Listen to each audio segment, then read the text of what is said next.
পুরীর জগন্নাথ মন্দিরে এমন একটি সিঁড়ি আছে যার ওপর ভুল করেও পা রাখলে সব পূর্ণ নষ্ট হয়ে যেতে পারে। অনেক কম মানুষই জানেন পুরীর জগন্নাথ মন্দিরের সেই তৃতীয় সিঁড়ির রহস্য। এই মন্দিরে মোট 22টি সিঁড়ি আছে, কিন্তু 3 নম্বর সিঁড়ি ঘিরে রয়েছে এমন এক রহস্য যা হয়তো আপনি আগে কখনোই শোনেননি। কথায় আছে ভগবান জগন্নাথ দেবের দর্শন করলে মানুষ ধীরে ধীরে পাপ মুক্ত হয়ে যায়। এতে এক সময় যমরাজ ভীষণ চিন্তায় পড়ে যায়। তিনি ভগবান জগন্নাথের সামনে গিয়ে বলেন, প্রভু, আপনি পাপ মুক্তির এত সহজ উপায় দিয়েছেন যে এখন আর কেউ যমলোকে আসতেই চায় না।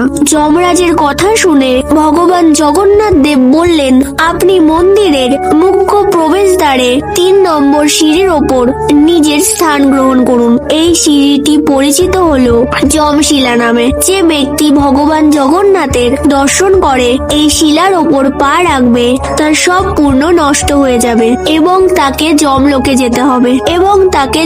যেতে হবে। কিন্তু ভয় পাওয়ার কিছুই নেই। ভগবান জগন্নাথ দেব নিজের ভক্তদের জন্য বিকল্প ব্যবস্থা রেখেছেন। এই মন্দির থেকে বের হওয়ার আরো অন্য পথ রয়েছে, যেখান দিয়ে বের হলে যমশিলায় পা পড়ে না। তাই যদি কখনো আপনিও পুরী জগন্নাথ মন্দিরে যান, তাহলে বের হওয়ার সময় মুখ্য দ্বারের 3 নম্বর সিঁড়ির কথা অবশ্যই মনে রাখবেন।